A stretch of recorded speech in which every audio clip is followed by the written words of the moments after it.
Salve, salve pessoal, sejam todos muito bem-vindos a mais um episódio do Eslen Podcast. Desde já agradeço a sua audiência e peço que você deixe o seu like aqui no nosso episódio, porque assim o YouTube entende que o nosso trabalho é relevante e continua impulsionando os nossos vídeos. Além disso, inscreva-se aqui no canal para a gente tentar bater 1 milhão de inscritos aí nos próximos anos, talvez, 2 ou 3 anos.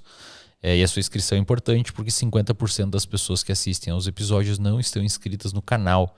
Mas ainda mais importante que a inscrição é o like, porque assim o YouTube envia mais esse vídeo e você reforça o meu comportamento de voltar aqui gravar para vocês. No episódio de hoje, nós falaremos mais uma vez sobre política, desta vez com o Fred Krepp. Fred, eu vou deixar você se apresentar aí para a galera, cara, suas credenciais. Você é professor, filósofo?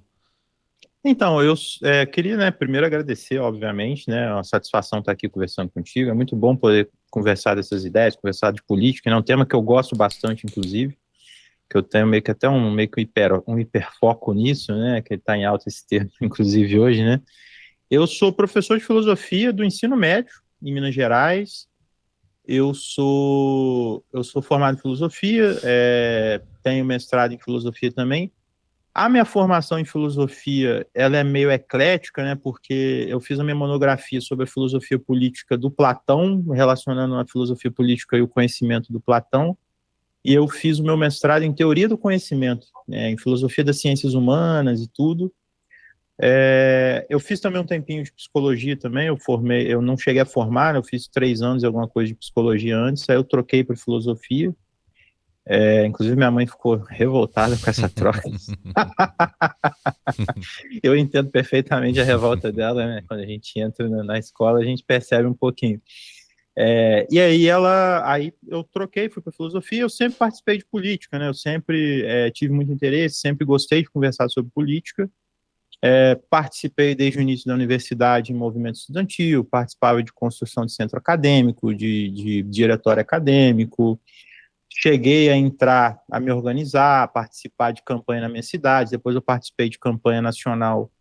E aí, por conta dessa experiência, por conta desse convívio com a política e por conta de ser um interesse meu, assim, de estudo também, eu peguei essa expertise que eu já tinha com o tempo, da campanha e tal, e resolvi fazer um canal no YouTube para comentar de política, para comentar dessas questões aí da política, da economia e felizmente tem dado certo, assim, Tem participado cada vez mais do debate público, isso tem permitido entrar uma nova discussão que eu sinto que ela nem estava muito colocada antes, no debate na internet, muito polarizado, às vezes, pelas forças políticas aí que dominam ultimamente, Mas, e aí é uma satisfação bem grande ver que está dando certo, Legal, cara. Para entender, a gente, acho que de alguns anos para cá a gente tem uma ascensão no debate público dos dois extremos, ou das duas polaridades, que seria o bolsonarismo e o petismo, caracterizado na figura do Bolsonaro e do Lula. Mais recentemente, 2 ou 3 anos para cá, a gente teve um boom, pelo menos na internet, dos comunistas no YouTube, Começaram a surgir vários comunistas em podcasts, etc. E aí, acho que, me corrija se eu estiver enganado, mas uns 8 meses para cá, talvez um ano, começaram a surgir os trabalhistas no debate. Pelo menos na minha timeline, começaram a aparecer mais os trabalhistas, impulsionados que foram, inclusive, pelos debates com os comunistas, E as suas divergências. O que é, para a galera entender que está em casa e não conhece esse termo, o que caracteriza, onde se posiciona, quais são as ideias? Do trabalhismo, Isso.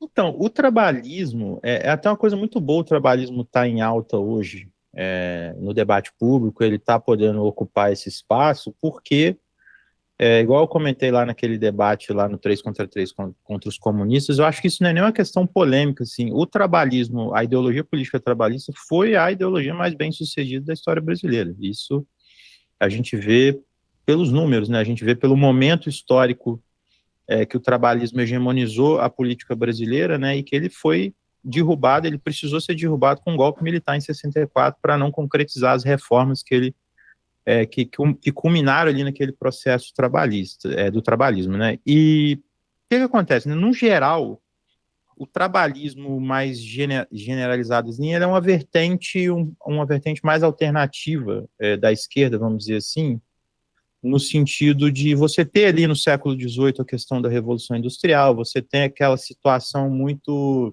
da exploração muito brutal do trabalho, da exploração de jornada de trabalho exaustiva, 16 horas por dia ou até mais, trabalho infantil, mulher grávida trabalhando, e tudo isso gerou uma consciência, né, muito crítica em relação a esse processo. Então você tem ali forças que vão nascer para criticar essa situação. Aí você tem, por exemplo, as várias formas do socialismo ou do comunismo, e você tem também formas de tentar mediar essa relação e de tentar intervir para defender o interesse do trabalhador, que é o lado mais fraco nessa relação entre o capital e o trabalho, né? E junto a isso, na questão do trabalhismo, você tem, naquela época também, no caso brasileiro, inclusive, uma influência muito grande, porque se você pega o trabalhismo, um país que tem um trabalhismo muito forte, que é o Reino Unido, né? O trabalhismo do Reino Unido é um trabalhismo de orientação, um socialismo não marxista, um socialismo reformista, ou uma questão de você pensar ali uma política ligada aos sindicatos, à representação dos trabalhadores. Não que isso não aconteça no Brasil, né? Mas o Brasil teve uma influência muito forte também do positivismo, né? Que o positivismo é uma doutrina filosófica, inclusive até mais da minha área ali, da filosofia da ciência, da teoria do conhecimento, que é essa ideia de você buscar a explicação dos fenômenos do mundo, de você buscar a explicação das coisas a partir da ciência e não a partir de explicações religiosas, de explicações metafísicas, né? E aí a origem do positivismo, ela está inclusive no Saint-Simon, que é um pensador francês, que é o pensador que inaugura o positivismo, que depois vai vir o Auguste Comte, que é o grande nome do positivismo, e o Saint-Simon, inclusive, ele era considerado, né, ele era rotulado pelo Marx e pelo Engels como um socialista utópico, né?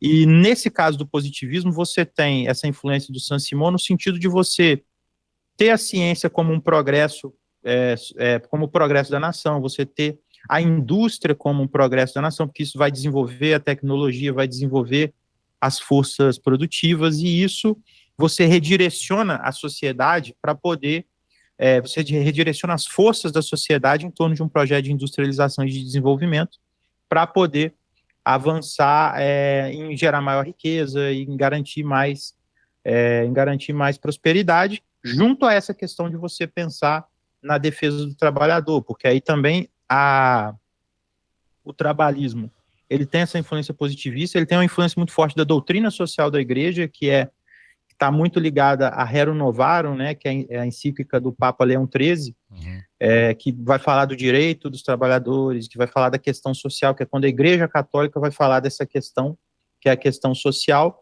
E aí isso chega no Brasil, isso mistura com uma série de influências também da esquerda, do socialismo, e aí você tem esse caldo cultural que é o trabalhismo, e aí posteriormente você tem a influência ali também de perspectivas mais marxistas e tudo, e geralmente tem essa disputa, né?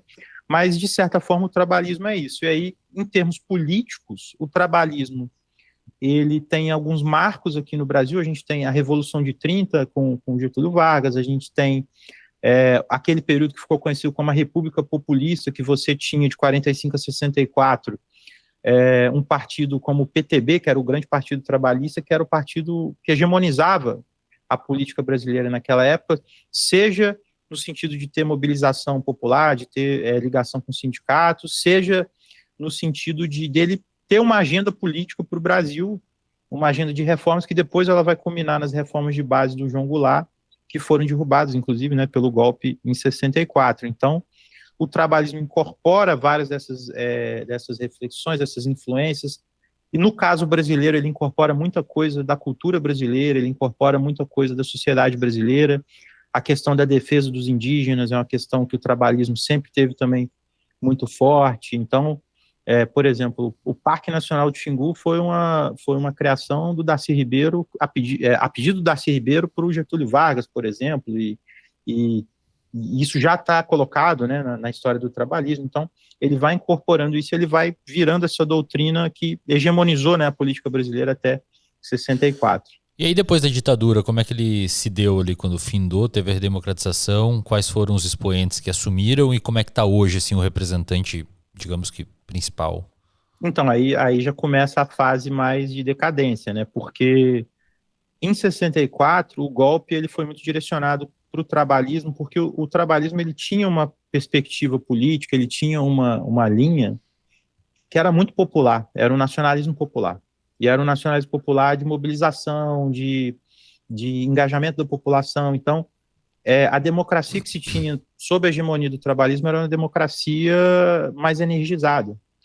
E a ditadura militar ela acaba com isso. Ela persegue os militares nacionalistas, trabalhistas, ela persegue os políticos trabalhistas. Então, todo mundo ali tem que se exilar.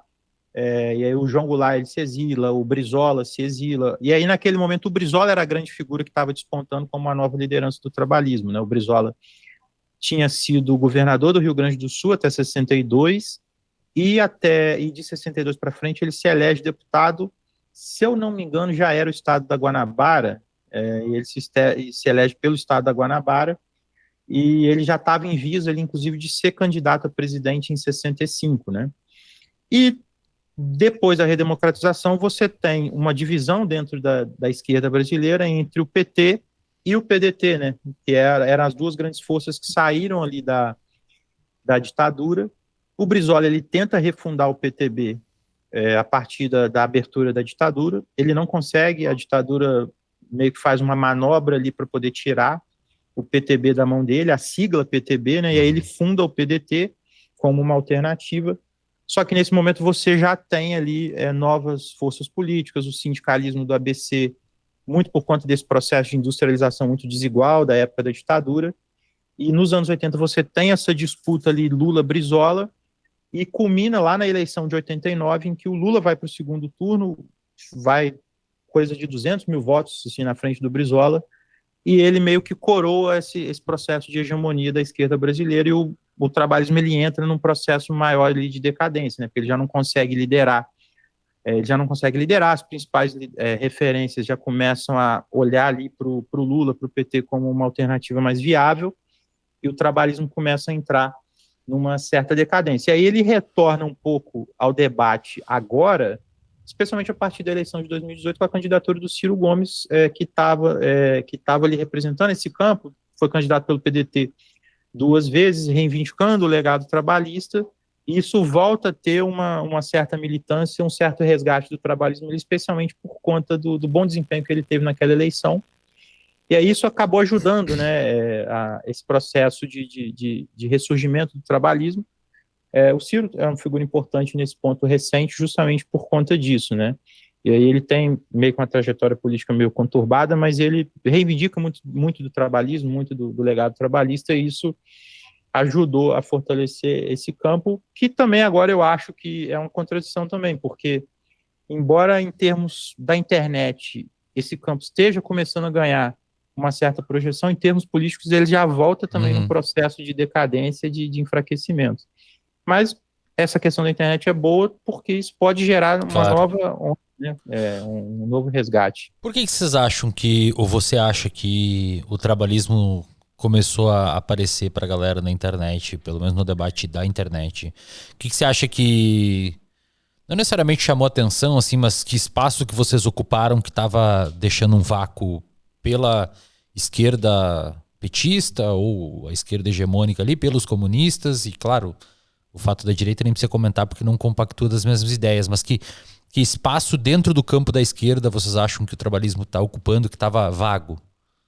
Então, essa é uma coisa muito interessante, né? Porque na esquerda brasileira você tem uma hegemonia bem forte do PT, né? O PT desde os anos 80 ele hegemoniza a esquerda brasileira, as alianças giram em torno do PT, os próprios trabalhistas estiveram muito próximos do PT em muitos momentos. Hoje, oficialmente, inclusive, o PDT, né, que é o partido mais, vamos dizer assim, alinhado a essa ideologia, ele está no governo, mas sempre existiu no Brasil um questionamento em relação a essa hegemonia do PT, porque existe uma parcela da população brasileira e uma população que se identifica mais com a esquerda, que ela entende que ela se vê como esquerda, mas ela não se vê necessariamente representada pelo PT em termos políticos, em termos econômicos. e às vezes ela acaba dando vazão, ela acaba oferecendo um apoio ao PT no sentido mais pragmático, Uhum. a partir de uma questão de não ter alternativa, de não ter opção. E aí, quando eles ouvem, quando começa a discussão a partir de uma nova perspectiva, de uma perspectiva trabalhista, de uma perspectiva de entendimento um pouco diferente, isso ocupa um espaço que já existe essa demanda, né? Já existe essa demanda por pensar um projeto alternativo ao do PT e de pessoas que não se referenciam nisso. E aí você tem, de um lado, uma esquerda mais radical, que é essa emergência do comunismo, dessas figuras do comunismo na internet, que eles ocuparam muito espaço, inclusive na oposição ao governo Bolsonaro, eles cresceram muito ali naquele período do governo Bolsonaro, né? Foi um período de alta, né? E aí existe essa demanda, de um lado, de uma esquerda que não se vê representada na hegemonia do PT, mas que também não é tão radical a ponto de defender uma perspectiva comunista. E aí acaba ocupando esse espaço que meio que estava vago ali no debate público em relação à esquerda. Uhum. Hoje como é que a gente poderia entender a principal, ou as principais divergências, claro que não todas, mas as principais de tese com a esquerda petista do trabalhismo? Então, essa é uma boa questão porque isso envolve uma análise da política brasileira recente, porque isso é uma questão até que é bom até a gente conversar, a gente discutir sobre isso, porque não é uma questão de moralizar o debate, de ficar pintando o Lula, de ficar pintando o Haddad, de ficar pintando o PT como feios, bobos, e é um discurso mais infantil, né? Mas é uma análise política, uma análise de política econômica, uma análise das questões ideológicas que estão envolvendo esse debate. Porque o que acontece? Dentro do plano político, o trabalhismo ele ocupa um espaço ali que é uma espécie de uma social-democracia brasileira, com, às vezes, um tom mais conservador, às vezes, num tom mais avançado, e aí varia muito de figura para figura. Mas, em termos econômicos, o trabalhismo ele é muito na linha do desenvolvimentismo, que é uma linha política, que é uma linha econômica mais... é uma linha econômica mais eclética, mas ela tem uma compreensão muito forte que o desenvolvimento econômico do Brasil e de qualquer nação é um desenvolvimento que ele está atrelado ao desenvolvimento da indústria, ao desenvolvimento de um processo de industrialização que sempre vai estar ancorado num projeto nacional de desenvolvimento. E essa questão do projeto nacional de desenvolvimento é uma questão chave para pensar tanto o trabalhismo quanto o desenvolvimentismo, que é essa linha econômica. E aí qual que é a diferença em relação a essa hegemonia do PT? O Brasil, desde os anos 90, ele opera num modelo econômico que é o chamado tripé macroeconômico, né? Você tem ali um processo dos anos 90 em que a gente estabilizou a inflação, a hiperinflação ali com o Plano Real, isso resolveu a inflação, isso é fato, inclusive eu pessoalmente eu sou defensor do Plano Real nesse aspecto, né? Eu sou crítico do que veio depois, mas a gente acabou com a inflação, a gente quebrou aqueles mecanismos que aceleravam a inflação, a gente renegociou a dívida externa e tudo, só que depois do Plano Real, um dos elementos que fizeram o Plano Real funcionar foi o Brasil praticar uma taxa de juro muito alta, taxa básica de juro muito alta, para poder atrair capital externo para segurar o câmbio ali, para poder ter uma paridade do câmbio do real com dólar, para poder forçar para baixo a inflação, que aí só para o pessoal também que está assistindo entender, né? Muita coisa que a gente compra é em dólar, né? A gente compra de fora, a gente compra em dólar, então se o dólar está num preço muito alto, a gente acaba pagando mais caro. Então, quando você acaba reduzindo o valor do dólar, necessariamente você reduz a inflação, porque a inflação no Brasil é muito dependente do dólar. Só que naquela época, para poder atrair muito dólar especulativo, o governo subiu os juros, só que esse regime de paridade, ele ruiu, ele caiu, teve crise na Ásia, teve um monte de problema ali na época ali que não deu para segurar, e aí introduziram um modelo que é o tal do tripé macroeconômico, que ele está ancorado numa série de premissas e numa série de ideias em que cada uma dessas pernas ali, ela está ancorada numa série de ideias ali que são chamadas, né, em termos teóricos, que é o tal do novo consenso macroeconômico, né? E aí esse é o modelo econômico do Brasil. Uhum. Você tem um regime que é o regime de câmbio flutuante, que é que você deixa o preço do dólar ser regido pelo mercado. Você tem um regime de meta de superávit primário, que é o regime que, o governo ele não pode gastar mais do que ele arrecada, então ele tem que sempre ter metas ali para mostrar que ele vai ser austero, que ele vai ter equilíbrio fiscal, que isso traria investimento, e você tem um sistema de meta de inflação que ele está ancorado também em uma série de outras premissas. E aí, qual que é o problema? Cada uma dessas pernas, ela está ancorada em premissas equivocadas sobre o funcionamento da economia brasileira. Você tem a premissa do câmbio flutuante, que é a menos discutida, que é a menos problemática nesse sentido, porque o Brasil hoje ele tem uma reserva externa muito grande, então ele tem essa possibilidade de deixar o câmbio flutuar, só que da forma como a institucionalidade está sendo criada, ela deixa o Brasil muito vulnerável a ataque especulativo, a gente tirando dinheiro aqui para fazer pressão para poder forçar uma mudança de política e tudo, embora não seja o poder todo que eles falam que tem, é sempre bom lembrar isso. Só que tem outras duas pernas que aqui entra o debate mais forte, que é o seguinte: a meta de superávit primário, ela parte da premissa de que se o Estado praticar déficit, isso tira investimento da economia, e ela acaba resultando, na verdade, justamente no investimento baixo, que é o contrário. Então, você tem uma situação de baixo investimento público por conta dessas políticas sempre de corte, de austeridade, de retirar investimento, e a política de meta de inflação, ela sempre mantém os juros altos porque ela vê a inflação brasileira de forma errada. E aí, só para amarrar essa questão, né? Inclusive, eu até faço uma recomendação, fiz uma live tem pouco tempo com um amigo, o Thiago Machado, ele estuda muito esse tema, ele está estudando a estagnação brasileira, o Thiago ele é economista, ele é doutorando em economia, está estudando essa era da estagnação, que ele está chamando de era neoliberal, e parte muito dessa análise, né, essa análise que eu faço aqui é muito influenciada por ele, inclusive, e aí a diferença, qual que é o grande problema e qual que é a diferença em relação a essa hegemonia do PT? O PT, ideologicamente, hoje, ele está preso nessas premissas que eu descrevi para você e na gestão desse modelo econômico.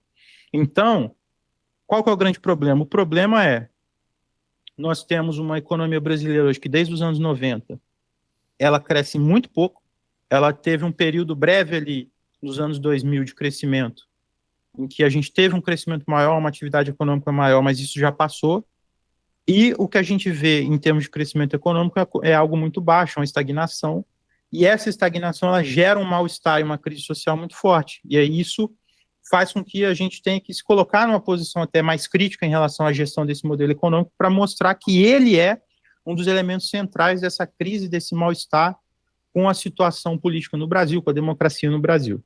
Perfeito. Você comentou que era o câmbio flutuante, a taxa de juros, desculpa, o superávit primário, e o terceiro é a meta de inflação. Meta de inflação, perfeito. Isso. Deixa eu te perguntar, para a galera compreender também, é difícil a gente entender a economia de um país como as reservas ou a economia de uma casa, né? O desenvolvimentismo parte do pressuposto que o Estado pode se endividar um pouco porque vai construir algum tipo de indústria que lá na frente vai, enfim, gerar riqueza. Então, essa meta de inflação, essa meta do superávit seria algo que iria bloquear, por exemplo, a construção de, sei lá, um campus tecnológico para fazer um desenvolvimento de muito material de pesquisa, GPS, sei lá o quê. Tá correto? Isso. Tá. Mais ou menos por aí, sim. Perfeito. Como é que a gente conseguiria fazer isso em termos políticos, morando num país com corrupção, pouca transparência? Não seria abrir uma ponte ali para a galera roubar muito? Não, então, esse é um bom debate, porque o que acontece? Essa perna da meta de superávit primário, inclusive, é um ponto que gera muito debate, muita gente até me critica às vezes, porque eu estou partindo de uma compreensão diferente do funcionamento da economia, e, sinceramente, eu acho que os dados eles estão, nesse sentido, ao meu favor, a favor dessa compreensão, porque o que acontece? A gente está acostumado a entender o Estado como se ele fosse a nossa casa. Isso é o tempo inteiro na imprensa, no debate público. Se você ganha um salário X, você não pode se endividar, você vai aumentar o seu endividamento, você vai aumentar os problemas na tua casa, então você precisa ter uma gestão mais austera, você fazer uma poupança para você não ter dificuldade. Só que, na verdade, É o contrário, o Estado não tem nada a ver com a nossa casa. É muito oposto essa compreensão. Por quê? Isso, inclusive, é uma identidade contábil, pra você ter uma ideia. Assim. Tem uma economista dos Estados Unidos, ela chama Stephanie Kelton, que ela tem um gráfico excelente, que se você pega o déficit do setor público, se você pega o setor externo também, porque aí ele entra nessa conta, e se você pega o déficit ou superávit do setor privado, você vai perceber que é um espelho. Então, toda vez que o Estado ele está em déficit, o setor privado está em superávit. E toda vez que o setor público está em superávit, se ele não for contrabalanceado por um setor externo favorável, ele está tirando dinheiro do setor privado. Então, a questão aqui não é defender gastar à vontade, entendeu? Gastar à vontade, sem limite, sem regra e tudo mais. Mas é entender que as limitações ao gasto, ela não está na questão orçamentária em si, mas ela está na questão da economia real. Então, um exemplo que muitos economistas dão, que é um exemplo muito bom. Eu tenho uma situação em que eu tenho trabalhador ocioso, que eu tenho matéria-prima, que eu tenho tudo pronto para eu fazer uma ponte que vai ligar uma região a outra, que essa ponte vai destravar um investimento, vai destravar uma série de investimentos ali, vai baratear o custo do transporte de uma série de mercadorias e vai melhorar o desempenho econômico. Se eu tiver matéria-prima, trabalho e capacidade na economia real para poder construir essa ponte a partir da perspectiva do governo federal, eu posso construir essa ponte. O governo tem capacidade de construir essa ponte. O que não pode é se eu tiver uma economia superaquecida, se eu tiver uma economia em que eu não tenho capacidade para poder atender a essa demanda, aí eu não posso fazer esse gasto, porque aí eu vou gerar inflação, eu vou superaquecer a economia. Então, a grande preocupação aqui é com a economia real. Uhum. E aí, qual que é o grande desafio, na minha opinião? O desafio é você ter uma política em que você vai ter um orçamento para investimento maior, você vai ter um orçamento para investimento para poder ampliar a capacidade produtiva do país, para poder ampliar a capacidade econômica, para investir em ciência e tecnologia, para investir em educação, para investir em projetos de industrialização, ao mesmo tempo em que você tem mecanismos de controle e de transparência para evitar que isso se perca. Então, um exemplo, né, saiu recentemente, não tem pouco tempo, não tem um tempo maior, foi acho que até no ano passado, tem um texto muito bom do André Lara Rezende, inclusive, que ele nem é um desenvolvimentista, né, ele defende boa parte dessas teses que eu estou defendendo agora, inclusive, ele é um dos pais do Plano Real, que ele defende uma perspectiva que eu acho muito válida, que é você separar o investimento, o orçamento de investimento do orçamento do Estado, do orçamento primário, e ao separar isso, você atrela esse orçamento de investimento ao Ministério do Planejamento, e junto a isso, você cria uma série de regras de transparência para você direcionar esse investimento em setores e lugares que vão ampliar a capacidade da economia. E aí você vai ter o direcionamento, você vai ter, por exemplo, ali no portal da transparência, para onde está indo esse dinheiro, quem que contratou, para você fiscalizar, para a população, para a imprensa fiscalizar, e se tiver alguma irregularidade, para ir em cima e pegar esse dinheiro de volta. É uma boa alternativa, não é nada radical, inclusive, não é nada fora do padrão, e isso tem uma capacidade muito grande de melhorar a economia, de melhorar o desenvolvimento brasileiro. Por exemplo, quando você pega a educação do Brasil, né? A educação do Brasil, pelo menos a superior, tirando o investimento em ciência e tecnologia, a gente vê que tem um investimento significativo. Porém, o retorno produtivo desse investimento, ele parece estar um pouco aquém, diferente do que ocorre na saúde. A saúde, a gente tem um investimento, até onde eu sei, que se você botar R$20 a mais, volta mais ou menos R$20 em produtividade na educação, pelo que eu entendi, não é muito assim. Ainda precisaria de uma inteligência ou de uma governança daquele dinheiro ali dentro para fazer aquilo ali ser mais eficiente, né? A gente não correria o risco de alocar a grana num lugar e a eficiência desse dinheiro alocado não ser uma boa eficiência, e esse dinheiro, mesmo não tendo corrupção, não sei, não produziu o que se esperaria para se pagar, já que a gente está tomando dívida? Não, esse risco, ele sempre acontece, só que esse risco, ele acontece a todo momento em qualquer setor, assim, e eu concordo que, por exemplo, nesse caso da educação, O grande problema é que a gente não tem um projeto. Então, vamos pegar o caso da saúde que você deu o exemplo. O SUS hoje, ele tem um potencial gigantesco de impulsionar o desenvolvimento econômico do Brasil.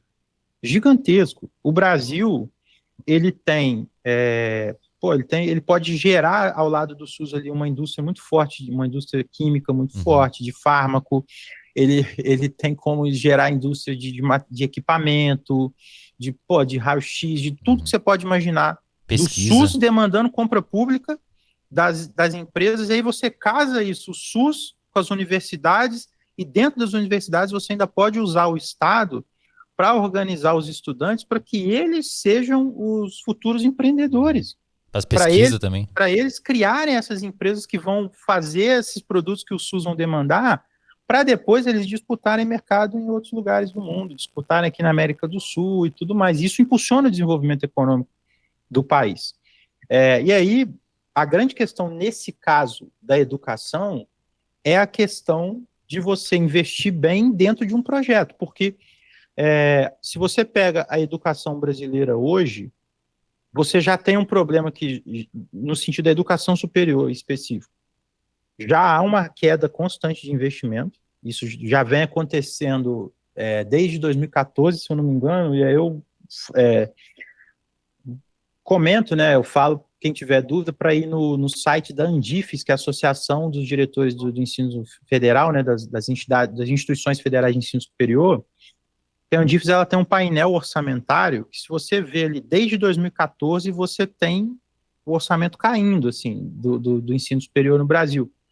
Só que a questão realmente não é qualquer tipo de investimento, é um investimento bem direcionado justamente para poder atender às demandas do desenvolvimento no século XXI, que é a própria questão do próprio investimento em educação. Você não tem que investir em educação para investir em educação, você tem que investir em educação para a educação ser uma etapa do desenvolvimento nacional. Perfeito. E aí, você vai gerar uma série de... Você vai gerar cidadão crítico, você vai gerar cidadão com qualificação. E aí, só que aí entra um debate. Não é a educação que vai puxar o desenvolvimento. É o contrário, é o desenvolvimento que vai puxar a educação. Porque se eu tiver um projeto de desenvolvimento, se eu tiver uma força ali puxando essa demanda por pessoas mais qualificadas, por formação superior, essas empresas vão demandar essa mão de obra qualificada que vai lá na educação, e a gente vai ter que puxar a educação para fazer isso. Eu conversei com o Tamiro, até deu exemplo, né? Eu tenho vários conhecidos que...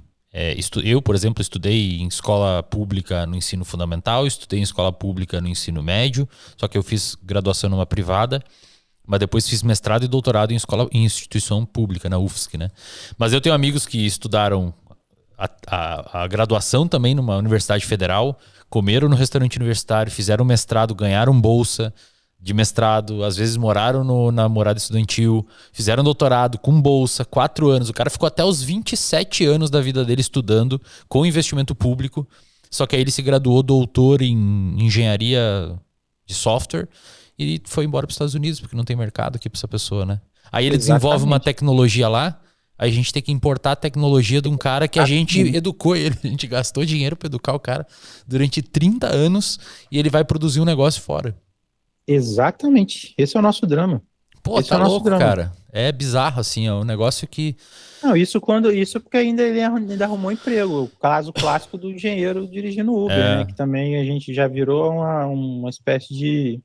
Virou meme padrão, já, né? Virou meme, né? Então...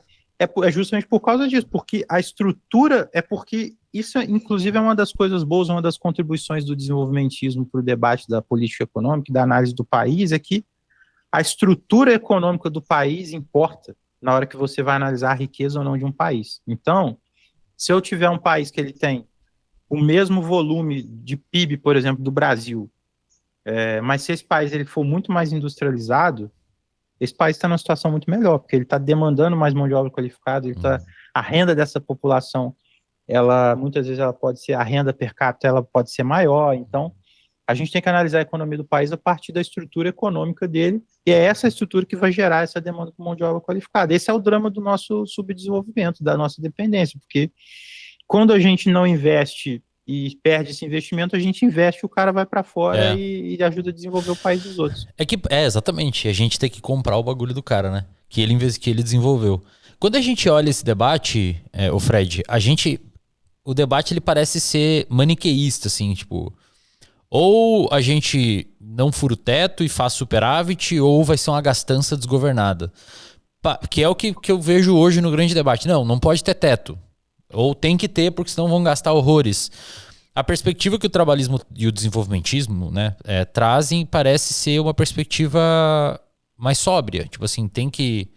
Dá pra furar ali e investir um pouco mais, só que ainda assim não é uma gastança desgovernada em qualquer coisa sem planejamento, justamente porque o plano de fundo o pano de fundo é um plano desenvolvimentista. Então, o plano pressupõe que o gasto vai ser direcionado e canalizado de uma forma inteligente. Isso, exatamente. Não, a questão é porque, assim, nesse debate, existe um debate muito, igual você colocou, muito maniqueísta, que a gente, por exemplo, se você vê essas perspectivas, né, que a gente chama politicamente, assim, de mais neoliberais, ela tem essa visão, ó, se não tiver teto, vai ser desperdício, vai ter um grande problema, a gente não vai gerar investimento, o investimento privado vai recuar e tudo.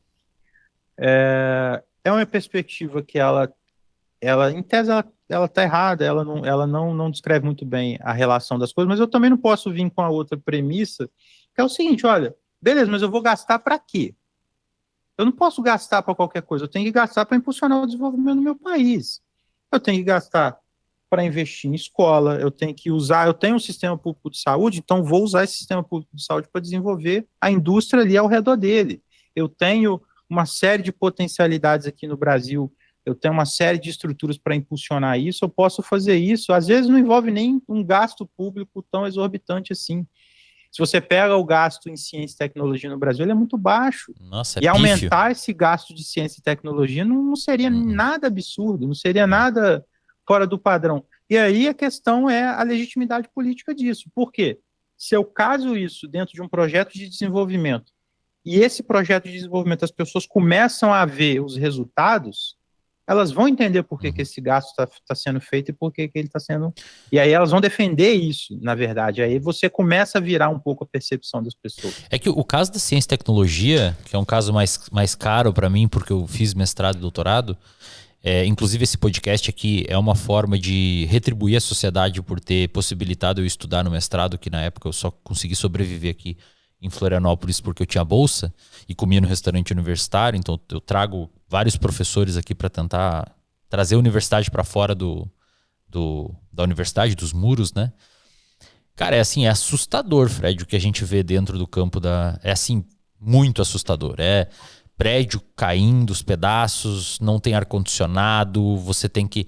O meu orientador, por várias vezes, botou dinheiro do próprio bolso para chamar um técnico para consertar o ar, porque senão eu trabalhei em roedores, né? Os roedores iam morrer, porque não tinha mais ar-condicionado. É um negócio, assim, assustador. E eu não consigo, na minha pouca capacidade cognitiva, eu não consigo enxergar uma trilha pela qual um país pode crescer sem investimento em pesquisa, cara. Ou em tecnologia. Como. É impossível. Como é que faz, cara? Aí a gente tem que importar tudo, microfone, celular, a gente não faz nada. É impossível. Não existe nenhum processo de desenvolvimento econômico sem investimento pesado em tecnologia. Não existe, em ciência e tecnologia. E só para você ter uma ideia, olha que e é muito assustador isso, assim, que eu estava falando do investimento em ciência e tecnologia, eu não tenho esses dados aqui na minha mão agora, mas eu tenho de cabeça os das universidades públicas, que é esse que eu citei do Andifes. Em 2014, o orçamento das universidades públicas no Brasil, se eu não me engano, era perto de 14 bilhões de reais por ano. Isso é troco de pinga perto de vários outros gastos, assim. Pra você ter uma ideia, o Brasil, agora, 2024, coisa ali de 6 bilhões que ele gastou com a universidade pública. 2025, que é o ano que a gente está, a previsão orçamentária de emenda parlamentar é de 50 bilhões de reais. Pois é, cara. Entendeu? Então, assim... O fundo eleitoral é 1 bi, sei lá.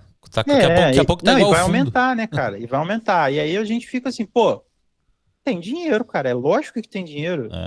É muito mais eficiente eu investir em ciência, tecnologia e universidade do que eu investir em deputado que vai bancar emenda para poder fazer obra no interior, que a gente sabe para onde vai esse dinheiro. Uma obra E aí essa ineficiente. obra do interior tem que ser feita pelo governo federal, sem essa, essa dinâmica agora, que está muito comum agora, de mandar essas emendas para o interior para fingir que está fazendo obra, ou Uhum, fazer uma obra muito precária para uhum, poder desviar e tudo.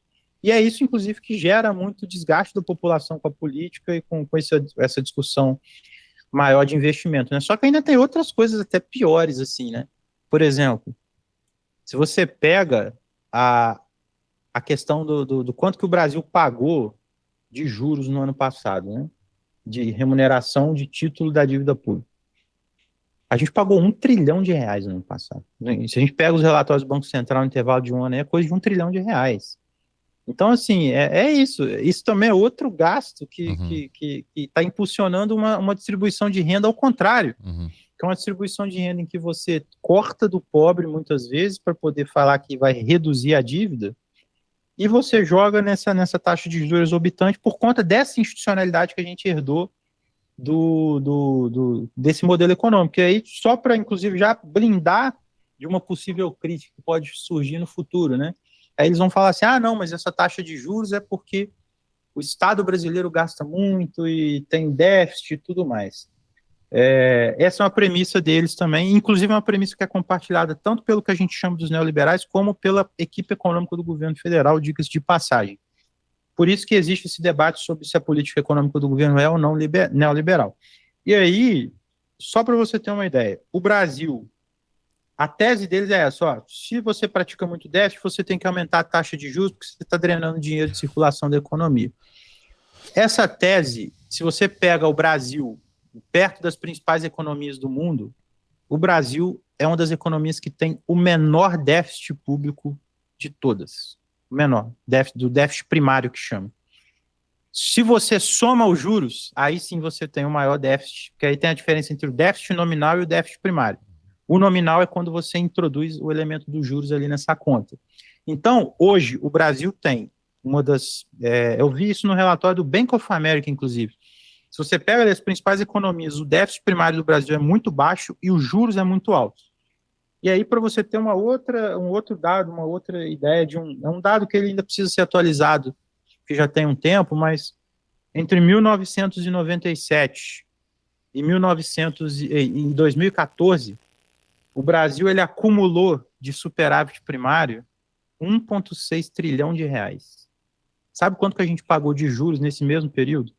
4 trilhões de reais. E aí, isso é injustificável. Isso é injustificável. Isso só é justificável a partir desse modelo econômico que está colocado aí, que é um modelo econômico que ele é feito para poder gerar essa cultura e essa dependência institucional dos juros altos. E aí a gente vê essas dimensões, a gente percebe, pô, tem muita coisa errada, a gente precisa reorganizar isso tudo aqui para a gente direcionar os esforços da nossa sociedade em prol do desenvolvimento. Aí a gente vai pensar em investir em educação, em infraestrutura, a gente vai pensar em investir em uma série de outras questões que estão caindo aos pedaços, igual o exemplo que você deu da própria universidade. Eu vejo isso direto, Uhum. assim, universidade economizando em tudo porque está faltando dinheiro, enquanto para outras coisas não falta dinheiro. E mostra as escolhas, né, do Estado brasileiro. Perdoa minha ignorância, Fred, as perguntas meio burro aqui, mas num cenário de implementação do nacional desenvolvimentismo ou das teses, né, econômicas, que a gente precisasse de grana para conseguir, por exemplo, desenvolver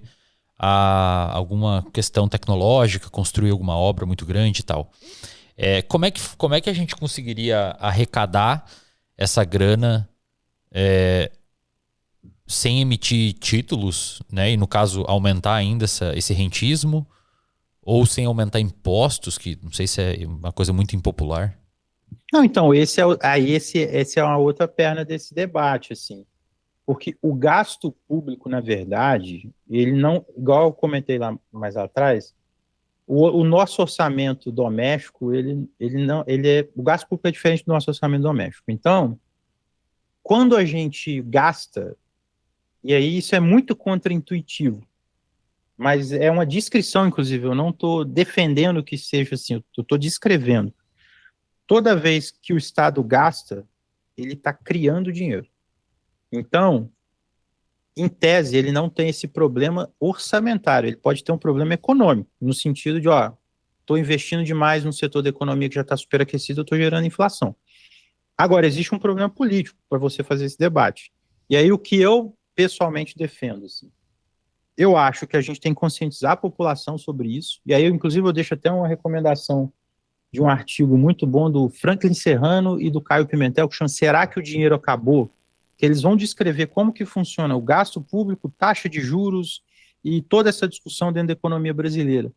E aí, o que eu acho? Eu acho que a gente tem que partir dessa premissa da colocada, a gente tem que falar o seguinte, olha, a gente tem prioridade de investimento aqui numa série de setores essenciais para a economia brasileira.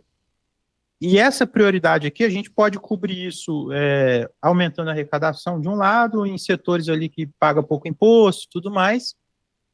E se a gente não conseguir equilibrar isso, se a gente tiver que praticar um déficit moderado, isso não vai ser um problema. E a gente tem que enunciar isso para a população e discutir isso sem muito problema. Então, você pega, por exemplo, economias como a Índia está praticando déficit público há vários anos seguidos já e está crescendo 7% ao ano. A economia que mais cresce hoje.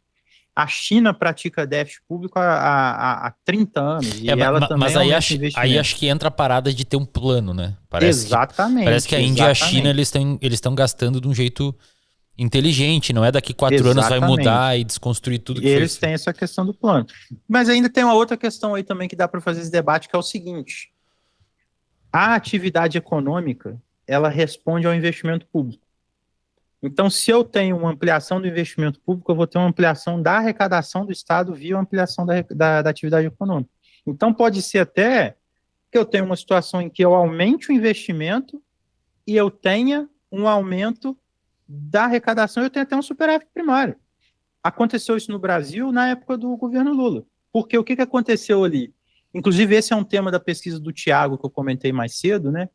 Que ele...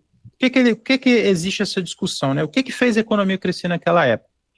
Você teve um aumento do investimento público, você teve um aumento do crédito das famílias e você teve um aumento do consumo porque o dólar caiu por conta do boom das commodities, do aumento das exportações, que também ajudou a contribuir para impulsionar a economia. E aí você teve esse cenário em que você tinha um aumento do investimento público bem mais forte e você tinha superávit primário. Então, não necessariamente você vai ter que também gerar déficit. Por quê? Se eu vou construir, por exemplo, eu vou construir um centro de tecnologia em Santa Catarina, eu vou contratar trabalhador para construir ele, eu vou contratar gente para poder trabalhar nesse centro, eu vou ter que pagar salário melhor, e esse dinheiro ele circula na economia, e ele volta em arrecadação para o Estado. Então, pode ser também que isso impulsione a arrecadação e você nem tem essa discussão política em relação a aumentar imposto ou a emitir mais dívida para poder bancar isso. Perfeito, perfeito. Bom, eu tenho mais 2 grandes tópicos, não sei como é que você está de tempo aí, cara. Ah, sim. Beleza, eu tenho mais 2 grandes tópicos que eu queria conversar com você. Acho que eles não vão levar o tempo que levou esse primeiro. Que são, primeiro, algumas possíveis objeções que eu tenho, até para estimular a nossa conversa aqui, podem ser objeções dos ouvintes também. E depois eu queria falar sobre a Argentina, que aí eu acho que é uma coisa que você vem falando no seu canal, acompanha os vídeos do seu canal. Primeiro tópico, as objeções aqui. Você acha que essa ideia desenvolvimentista, trabalhista, que como eu falei com o Tamir, o episódio já está disponível, o pessoal deve ter assistido, envolve também a garantia dos direitos trabalhistas, né? E para conseguir dar conta desse aumento de empregos formais.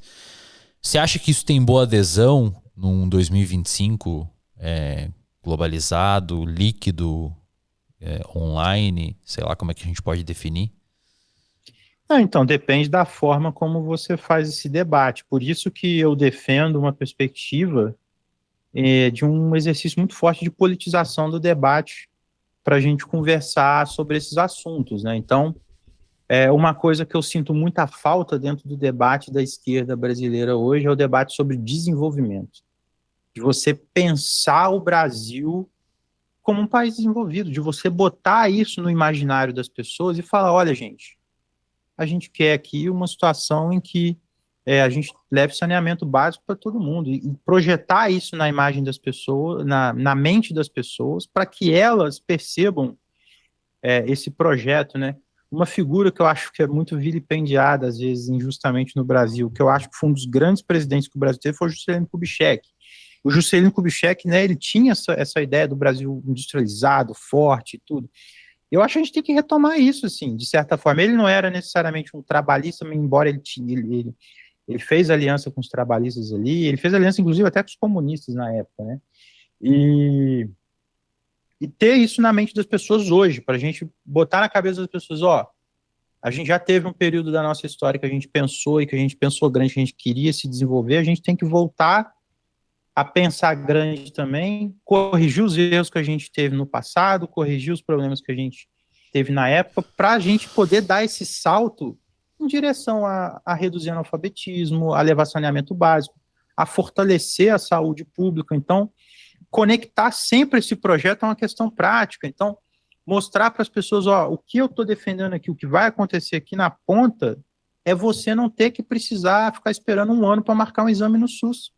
É você ter ali uma nova organização da saúde pública nessa dinâmica mais próspera, mais desenvolvida, para você pensar justamente que você vai poder usar o SUS tranquilamente sem passar muito aperto, sem depender de ficar 1, 2 anos para marcar um exame, sem depender de ficar 3, 4 meses para esperar um resultado de um exame, você não conseguir tratar algum ponto. Então, na hora que a gente projeta isso na mente das pessoas, a gente consegue casar essa questão prática com essa questão mais de política, mais de economia, eu acho que a gente consegue ganhar as pessoas em torno desse projeto. É que me parece que as promessas da esquerda hegemônica são mais fáceis de atingir a galera, né? Porque é assim, gás pra todo mundo, luz de graça e paz mundial e as crianças salvas. Esse é o Como elemento esse é o elemento de despolitização que eu coloco, assim, porque, por exemplo, inclusive muitos chamam, né, essa esquerda hegemônica de populista por conta disso, assim. Eu acho que isso é um nível diferente, assim, não sei nem se é populismo o nome disso, é mais demagogia, porque é óbvio que a gente precisa de política social, claro, para poder enfrentar, pobreza, falta Crepe, desculpa, mas cara, eu fico triste quando eu vejo que o sucesso do plano o sucesso do governo atual está atrelado a distribuir gás, cara. Não, eu também acho. Eu acho triste. Isso muito limitado, é pouco pro que a gente pode fazer, cara. Não o objetivo de uma política de transformação no Brasil hoje não tem que ser distribuir gás para as pessoas. É óbvio que você vai ter uma política de distribuição de gás para poder lidar com pessoas de baixa renda que estão tendo dificuldade para poder cozinhar, às vezes cozinhar a lenha com álcool e sofre uma série de acidentes e tudo mais. Mas isso tem que estar justamente dentro dessa perspectiva do projeto. O objetivo do projeto no Brasil é você gerar emprego de qualidade, é você garantir investimento para, num médio e longo prazo, as pessoas elas terem a capacidade de ter uma casa, de ter uma tranquilidade material, uma tranquilidade financeira, de não dependerem de muitas dessas políticas que hoje a gente fica muito... o Brasil tem muita dependência disso porque a nossa economia não gera emprego de qualidade. E essa geração de emprego de qualidade é justamente a partir desse projeto econômico de desenvolvimento. Perfeito. E aí a Argentina, cara, você acha que a Argentina é hoje o exemplo de como um planejamento neoliberal não funciona? Ah, completamente. A Argentina é o laboratório do fracasso do neoliberalismo. O que tá acontecendo lá? Inclusive do libertarianismo, cara, que é o neoliberalismo 2.0 e não, mas o libertarianismo, né? O fracasso dele, acho que já... Até na teoria, você lendo, já parece que é um negócio que não vai dar certo, né? Mas Pois é. O que tá rolando lá, cara? Qual que é o cenário hoje? Não, então, o que acontece, né? A Argentina, ela teve... E aí eu vou começar batendo numa tese muito, muito difundida, muito mal colocada, que é essa tese dos 60 anos de comunismo, né, que os libertários e a galera mais radical da direita usa, né, para falar que eles tiveram anos ali de esquerda no poder, que destruiu o país e que isso gerou essa crise que está colocada aqui hoje. Isso não é verdade. Assim. O que aconteceu? A Argentina, ela sempre teve uma economia mais rica em termos monetários, e eu nem falo desenvolvida, eu falo rica. Se você pega o PIB per capita da Argentina, o PIB per capita da Argentina no início do século XX, ele era um dos maiores do mundo. Só que era uma economia muito agrária. E aí você tem a crise de 29, você tem essa necessidade de industrialização, de pensar uma superação em direção à indústria. Aí você tem uma figura lá que é muito, em muitos aspectos, muito próximo da figura do Vargas lá, que é o Perón. O Perón ficou 9 anos no governo, só que a Argentina ela tem um problema muito grave, que é a instabilidade política. A Argentina, se eu não me engano, eu posso estar enganado aqui, eu estou de cabeça, ela teve 6 golpes de Estado no século XX. É assim, é um golpe de Estado atrás do outro. E aí, dentro desses golpes de Estado, você tem políticas mais industrializantes, mais neoliberais. Então, por exemplo, o ministro da Economia de uma série de ditaduras lá de governos da Argentina, ele era discípulo do Milton Friedman. Então, assim, eu não posso chegar e falar que esse cara era uma política de esquerda. Mas a grande questão da Argentina é o seguinte: a Argentina, ela sofreu, como quase todos os países da América Latina nos anos 80, o problema da crise da dívida. Lá em 79, o presidente do Banco Central dos Estados Unidos, o Paul Volcker, ele disparou a taxa de juros lá para poder segurar a inflação nos Estados Unidos, na época que estava tendo ali a crise da inflação, teve a crise do petróleo e tudo mais, e ele disparou a taxa de juros. Como o modelo de desenvolvimento de boa parte desses países da América Latina era um modelo muito ancorado em dívida externa, e aqui é uma coisa importante: dívida externa e dívida interna são coisas diferentes, porque a dívida interna, eu tenho o meu título do governo, a dívida interna em real. O governo, ele não pode, é impossível o governo ficar sem dinheiro para me pagar essa dívida em real. Agora, se eu tiver uma dívida em dólar com o governo, ele precisa ter o dólar para me pagar. E aí o que aconteceu? Como os países estavam todos ancorados ali num processo de endividamento externo muito grande, com a disparada da taxa de juros, o dólar foi todo lá para os Estados Unidos para comprar título público para ganhar dinheiro fácil. E ali naquele momento dos anos 80, quando teve a disparada dos juros nos Estados Unidos, você teve um processo de calote generalizado nos países. Brasil, México, Argentina, Equador, todo mundo foi pro buraco nessa época aí. E aí, os países eles vão tentar resolver de formas diversas como que eles vão resolver esse problema da inflação. No caso da Argentina, ela tentou uma série de planos ali, o Brasil também tentou na mesma época e tudo. Em 89 assumiu o governo Carlos Menem, que em teoria era um peronista, mas fez um governo neoliberal. Tão neoliberal que ele foi elogiado pelo próprio Javier Milei. O Javier Milei defende e fala que o Menem é um dos, ou talvez o maior presidente da história da Argentina. E aí o que o Menem fez? Ele fez um regime de paridade entre o dólar e o peso.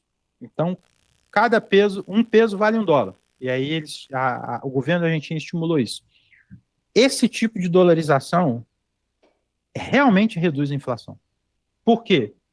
Você joga os teus produtos da tua economia para concorrer com o mercado internacional, que é em dólar, então você força tudo para baixo os preços. Só que qual é o problema disso? O problema é que para você garantir essa paridade, você precisa de um fluxo de dólar muito grande para a tua economia. Muito grande. E aí, no início dos anos 90, o Menem até conseguiu isso. Ele conseguiu atrair dólar e tudo. Só que, quando você tem paridade de dólar com a tua moeda, os produtos que você vende para o exterior ficam muito caros e os produtos que o exterior vende para você ficam muito baratos.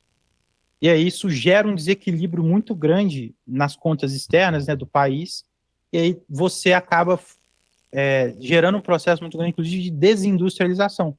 E a indústria é o principal mecanismo justamente para você exportar e ganhar dólar e ter dólar ali no mercado. E aí o que aconteceu?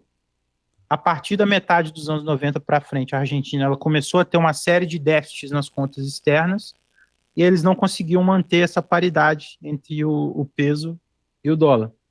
E aí o que aconteceu? No final desse ciclo, o Menem saiu do governo, a Argentina entrou numa crise muito forte, porque a paridade acabou, eles já não tinham mais condição de segurar essa paridade, eles não tinham dólar para bancar isso, e aí teve o processo lá do tal do Corralito, né?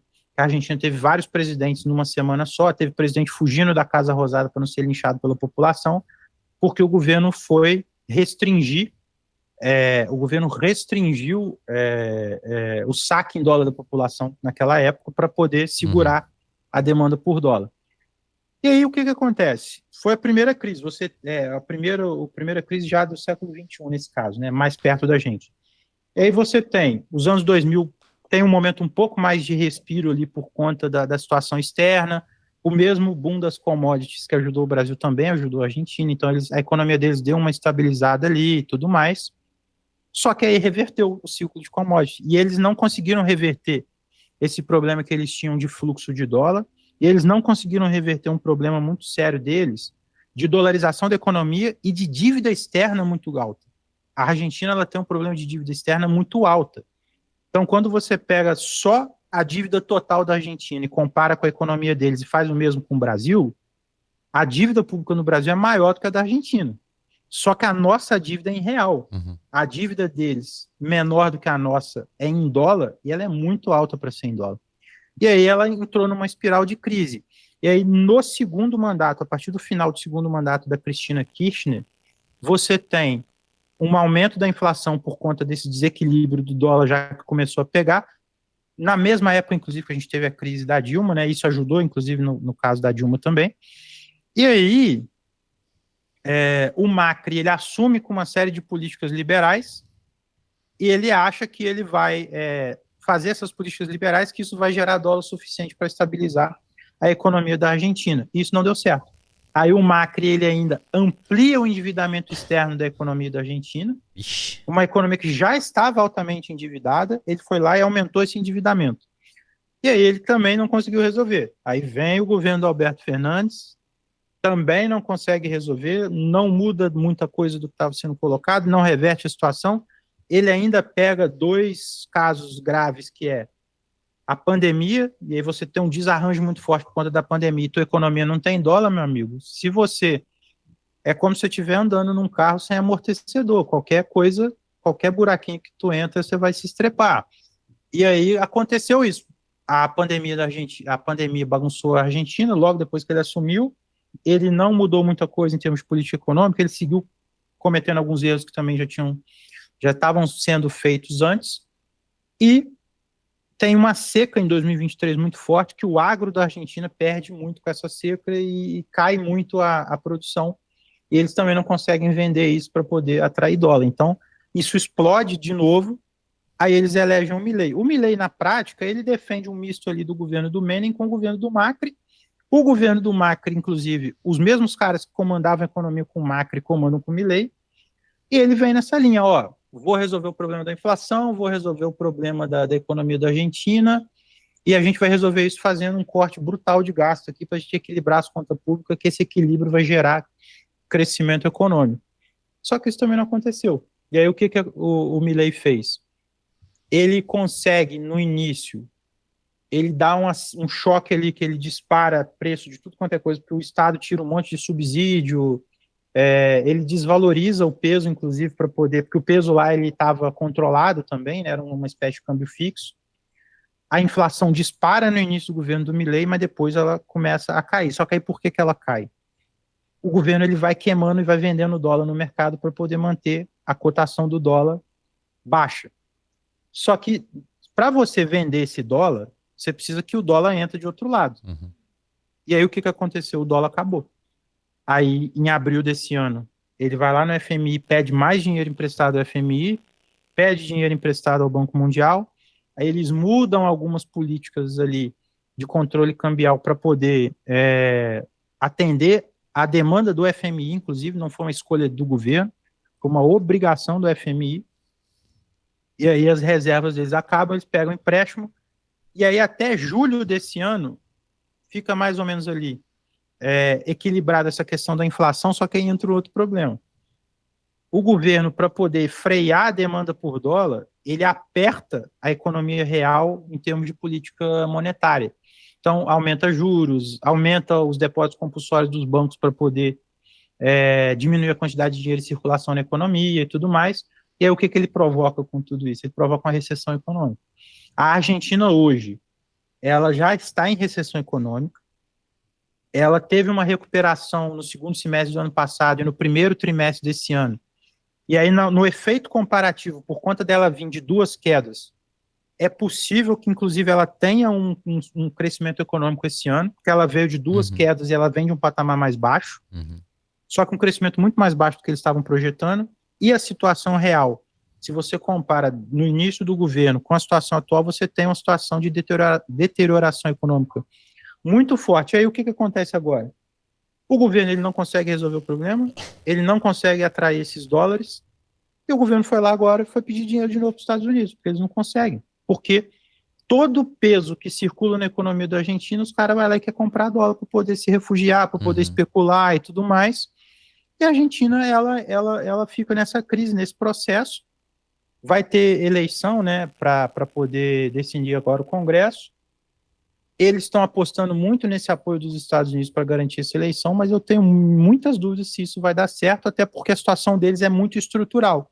Então, se você não resolve esse problema estrutural, você não resolve mais nada. E aí esse problema estrutural é esse, ó. É reduzir consumo. Infelizmente, se eu tivesse lá na Argentina, eu também não seria muito... A população vai ter que consumir menos. Porque você tem que consumir menos importado. Porque você tem que reduzir o coeficiente de importação da economia assim, a níveis mais baixos para você ter uma balança externa melhor, para poder ter mais equilíbrio. Você tem que fortalecer todo o setor exportador que você puder para poder ampliar a exportação e atrair dólar. E você tem que fazer algum tipo de planejamento econômico ali direcionado a setores que você vai ter essa reversão em torno de dólar. E aí a aposta do governo do Milei hoje é uma aposta de também comprar tempo. Ó, vou pedir dinheiro emprestado aqui, vou ficar pedindo dinheiro emprestado e com o tempo eu vou ter uma atração de dólar. Eu acho que, eu não sei se vai dar certo isso, já não está dando certo desde quando ele assumiu. No momento em que perceberem que o dólar não vai segurar, ou se eles perderem acesso a dólar dos Estados Unidos, e aí, nesse caso, os Estados Unidos emprestam o dólar para a gente por motivos ideológicos, obviamente, que para eles negociaram agora um acordo de 20 bilhões. Para eles isso não é nada. Exatamente, eu ia falar. Não é nada, e eles vão ter praticamente o controle de um país super relevante aqui na América do Sul. E aí eles vão poder se afastar dos BRICS, eles vão poder se afastar do Brasil, eles vão poder cumprir com os objetivos geopolíticos dos Estados Unidos, mas ele quer ganhar tempo. Eu não sei se ele vai conseguir, honestamente, se vai dar certo. O Fred, e a sua perspectiva de Brasil, cara, pra gente finalizar, considerando aí uma reeleição do Lula, que ele tá apontando bem nas pesquisas e a popularidade subiu, que você vê em termos econômicos? Então, o Brasil, ele tá numa situação, inclusive a gente falou da Argentina, eu acho que a situação bem diferente de comparação, assim, eu não sou um grande entusiasta, não vou vender um cenário super positivo, mas eu acho que a situação do Brasil é uma situação meio delicada, que é o seguinte: a gente continua nesse processo de estagnação, embora a nossa economia ela esteja mais sólida, ela esteja mais segura em vários pontos, e o que eu vejo no curto prazo a gente tem uma situação hoje que o governo brasileiro ele tem um teto de gastos, que ele tem que fazer esse teto de gastos funcionar, que é o arcabouço fiscal. Em 2027, esse teto de gastos vai mostrar para o Brasil, o governo ele vai se colocar numa escolha. Ou ele escolhe o teto de gastos, ou ele escolhe uma série de questões orçamentárias ali para garantir o orçamento em saúde, educação, previdência, porque a partir do momento que você introduz essa regra de teto de gastos, você força a redução estrutural de uma série de despesas para poder caber dentro desse limite de crescimento que você impôs. E o governo hoje ele está nessa situação. O que eu acho que pode acontecer? Eu acho que ele pode se reeleger e ter que lidar com essa dinâmica já no primeiro ano de um segundo mandato. Isso pode gerar uma impopularidade muito grande, se isso não for costurado, se isso não tiver ali uma compensação. E, em termos econômicos, é uma situação de estagnação, de crescimento baixo, de 2% a 3%. E o problema é o político, porque aí isso continua alimentando o mal-estar, continua alimentando essa dinâmica que alimenta essa polarização que toma conta da sociedade brasileira e que vão se gestando várias alternativas ou falsas alternativas para poder continuar operando o mesmo modelo sem tocar no centro da questão, que é o modelo. Parece que esse caldo político que o Brasil está atrelado à relativa estagnação econômica nos últimos 20 anos é propício para o surgimento de salvadores da pátria, né? Dos dois lados. Exatamente. E aí, quando você tem dois muito popular, um ajuda o outro, né? Exatamente. E um não quer perder o apoio do outro como adversário de jeito nenhum. Se não tem ele, como é que eu vou falar, ó, cuidado que ele... Exatamente. É complicado, né, cara? Exatamente. Aí fica uma polarização nas franjas, e aí você tem uma geração política extremada à direita, e você tem uma geração à esquerda que ela é profundamente despolitizada por conta dessa polarização que ela está se dando nas franjas. Vamos ter o Fred aí em 2026 para deputado federal, estadual? Não. No momento, sem chance. Cara, só quero ajudar a galera a ver o cenário um pouco mais arejado no momento. Legal. Deixa teu canal do YouTube aí, quando é que a galera encontra suas análises? Eu tenho um canal, né? Meu nome, Frederico Crepe, com K, né? Quem quiser acompanhar lá, tenho falado, geralmente quase todo dia tem saído vídeo, né? Eu tento manter uma constância ali boa. Tô analisando um pouco mais agora a questão eleitoral também para 2026, que a gente está aproximando, comento algumas coisas de política no Brasil, de política econômica, um pouco debate também da área de filosofia, mais dessa questão política. Tem o Instagram também, né, que é @fred.crepe, mas o Instagram eu tenho que dar um pouquinho mais de atenção lá, porque eu posto às vezes quando eu tenho um pouco mais de paciência, né? Mas são as duas principais ali. Legal. E você que está assistindo, deixa seu like aqui nesse episódio desde já para ele ser recomendado para mais pessoas. Fred, obrigado pela sua participação aqui, cara. Agradeço demais, foi um belo papo. Vamos esperar aí passar um pouco o tempo do episódio, ficar um pouco velho. A gente faz mais um aqui para tocar ideia sobre algum tópico específico. Fechou? Show de bola, cara. Eu que agradeço. Fico muito feliz de estar aqui. Agradeço o pessoal aí que vai assistir, vai comentar, que vai engajar. Espero ter contribuído, né, para o debate, ter ajudado nesse processo aí de politização do Brasil. Galera, até o próximo episódio. Valeu.